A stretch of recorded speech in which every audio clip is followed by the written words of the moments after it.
1988년 3월 18일 오후 6시 50분경 시니치가 퇴근하기 전 아내 미츠코에게 전화를 걸었습니다. 미츠코는 만삭의 임산부였는데 출산 예정일이 5일이나 지나 언제든 아이가 태어날 수 있는 상황이었기 때문에 틈틈이 전화를 걸어 아내의 컨디션을 물었고 퇴근 전엔 전화를 받지 않자 미츠코가 잠시 외출을 한 거라고 생각했습니다. 자신의 집에 도착한 시간은 7시 40분경. 어쩐지 잠겨 있어야 할 현관문이 열려 있었고 집안의 불은 모두 꺼져 있었습니다. 퇴근하고 집에 도착할 때쯤이면 미츠코도 집에 와 있을 거라고 생각했지만 그의 생각과는 달랐습니다. 이상하다고 느끼면서도 옷을 갈아입기 위해 곧장 침실로 향했고 그때 그의 귓가에 아기 울음소리가 들려왔습니다. 소리가 거실에서 난다는 것을 깨달았고 어두운 거실에 불을 켜는 순간 피바다가 되어 있는 거실에 미츠코가 파란 인부복을 입고 피를 흘린 채 쓰러져 있는 것을 발견했습니다. 그리고 미츠코의 발밑에서는 힘없이 울고 있는 아기가 있었습니다. 시니치는 곧바로 구급차를 부르려 전화기를 찾았지만 아무리 찾아봐도 보이지 않았고 다급해진 그는 아랫집으로 내려가 전화기를 빌려 119에 신고합니다. 신고를 마치고 집으로 돌아온 시니치는 미츠코의 상태를 확인했는데 그녀의 모습은 처참했습니다. 목은 전깃줄에 감겨 있었고 양손은 끈으로 묶여진 채 배는 찢어져 있었습니다. 이윽고 신고를 받아 현장에 도착한 구급대원에 의해 미츠코와 아기는 병원으로 옮겨졌습니다. 아기는 외상으로 인한 출혈 때문에 빈혈 증상이 있었고 산모의 몸에서 꺼내진 후 방치되어 저체온증 증상이 나타나 생명이 위태로운 상황이었지만 1시간의 수술 끝에 기적적으로 목숨을 건질 수가 있었는데 이때 안타깝게도 미츠코는 사망하였습니다. 이윽고 경찰의 조사가 시작되었습니다. 미츠코의 부검 결과 사인은 질식사, 사망 시간은 오후 3시경.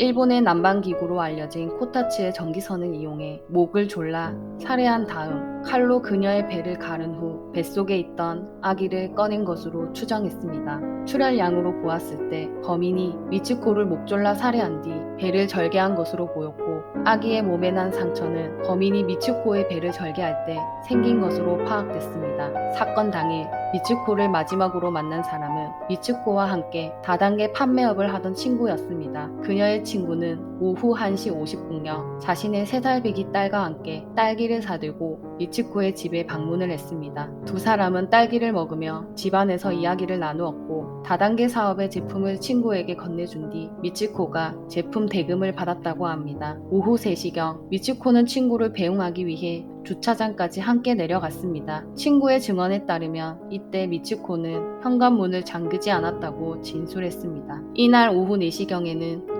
우편 배달부가 엽서를 전달하기 위해 집에 방문을 했지만 당시 집안에서 인기척을 느끼지 못해 우편함에 엽서를 두고 왔다고 진술했습니다.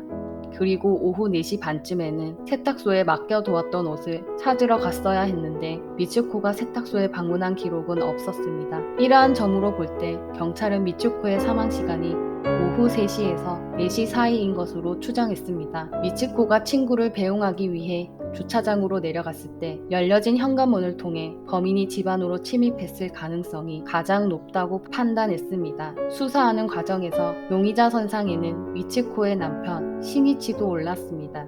귀가한 직후 이상하다고 느끼면서도 집안에서 아내의 존재를 확인하지 않았고 태연하게 옷부터 갈아입었다는 게 이상했지만 사건이 일어났던 당시 그는 회사에서 근무 중이었기 때문에 그에게는 확실한 알리바이가 있었습니다. 그리고 같은 건물에 살고 있던 이웃 주민에게서 의문스러운 인물을 목격했다는 제보를 듣게 되는데요. 사건 당일 오후 3시쯤 1층에 거주하던 이웃 주민의 집 현관문 손잡이를 누군가가 잡아 움직였고 곧이어 벨이 울렸다고 합니다. 문을 열고 나가보니 30대로 보이는 남성이 서 있었고 수상한 그 남자는 이웃 주민에게 혹시 나카무라 씨를 모르시나요? 라고 물었고 이웃 주민은 모른다고 대답을 한 뒤 문을 닫았다고 합니다. 사실 비슷한 시간에 미츠코의 집에서도 이 같은 상황이 있었습니다. 당시 미츠코의 집에서 이야기를 나누던 그녀의 친구가 현관문 손잡이가 돌아가는 소리를 듣게 됩니다. 하지만 수상함을 느끼지 못했던 미츠코는 친구에게 환풍기 소리일 거라고 말했다고 합니다. 그리고 인근에 거주하던 초등학생들의 목격담도 있었는데요. 사건 당일 오후 4시 반경 현장 근처에서 낯선 한 남자가 미츠코가 살던 건물을 엿보는 듯한 행동을 했다고 합니다. 하지만 그들이 목격한 남성은 이웃 주민이 목격한 남성과 전혀 다른 인물이었습니다. 사건 현장에서는 미츠코의 지갑만 사라졌을 뿐 범행에 사용된 흉기와 지문은 발견되지 않았습니다. 현장에서 유일하게 남아있던 증거는 250cm의 신발 자국이었는데요. 더 이상 사건 해결의 단서가 될 만한 것은 찾을 수가 없었습니다. 그리고 미츠코의 시신에서는 가슴부터 하복부에 세로로 길이 38cm, 깊이는 2.8cm로 깊은 상처가 나 있었는데 얇은 칼날로 같은 곳을 여러 번 베는 수법으로 난도질하였고 탯줄도 절단되어 있었기에 범인은 의학적 지식이 어느 정도 있는 인물일 가능성이 높았습니다. 또한 실제 제왕절개와는 크게 달랐다고 하는데 보통 세로 방향의 제왕절개는 위에서 아래 방향으로 절개를 하는 게 정상이라고 하는데 미츠코의 시신에서는 아래에서 위 방향으로 절개되어 있었습니다. 범인이 의료인인 것을 들키지 않게 하기 위해 반대 방향으로 절개를 했을 가능성도 있었습니다. 그리고 산모가 사망하게 되면 태아도 산소 공급을 받지 못해 짧은 시간 안에 사망하게 되는데 경찰은 범인이 미츠코를 살해하고 복부를 절개하여 태아를 꺼낸 것으로 추정하지만 제왕 절개술의 경험이 없는 사람이 복부를 절개하고 짧은 시간 안에 태아를 꺼낸다는 것은 불가능하다고 판단했습니다.